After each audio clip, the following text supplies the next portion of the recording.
Centrul de Studii Iudaice din cadrul Universității de Vest Vasile Goldiș, în colaborare cu comunitatea evreilor din Arad, au rememorat astăzi evenimentele și victimele Holocaustului. Profesorul universitar dr. Marius Grec a reamintit evenimentele dramatice care au schimbat omenirea, punctând cu regret faptul că antisemitismul tinde să renască. Ne aflăm în cimitirul neolog vechi din Arad, cel mai mare cimitir evreiesc din Arad, unde sunt de fapt 3 cimitire, dar acesta este cel mai cuprinzător. Ne aflăm aici lângă un monument care imortalizează numele evreilor născuți în Arad și care au fost omorâți în timpul Holocaustului.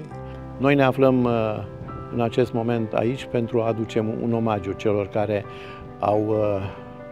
au căzut pradă antisemitismului și ceea ce este mai grav este faptul că în zilele noastre acest sentiment de antisemitism în plan global se pare că se întărește pe fondul neînțelegerii unei realități. Evreii de atunci erau conștienți de faptul că se întâmplă ceva foarte grav. Mulți au încercat să se opună, nu au reușit. Unii erau foarte bătrâni, unii erau copii, nu au reușit efectiv să înțeleagă complet ce li se întâmplă, însă erau conștienți de faptul că ceva rău urmează să aibă loc. Prin mici scrisori, prin mici embleme,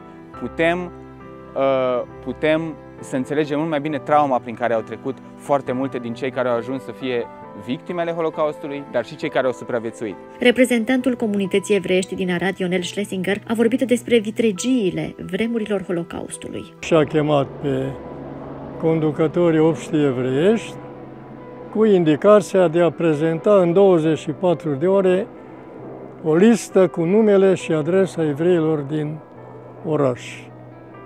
Sigur că acești conducători, rabinul Schoenfeld, erau conștienți că acest lucru înseamnă pregătirea pentru deportarea evreilor.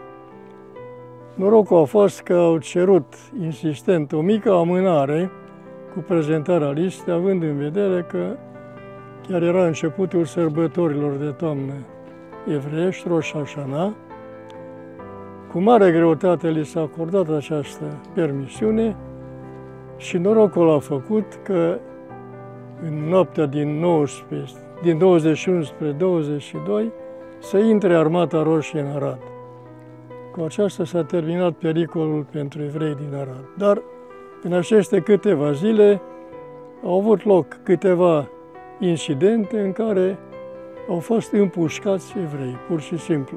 Prin hotărârea Parlamentului României, ziua de 9 octombrie a fost declarată zi de comemorare a Holocaustului în România. În zilele noastre sunt din ce în ce mai puține vocile care dau mărturie faptelor regretabile din trecut, în timp ce apar voci care încurajează antisemitismul, astfel că inițiativa Universității de Vest Vasile Goldiș din Arad de a readuce în atenție aceste evenimente cumplite este lăudabilă.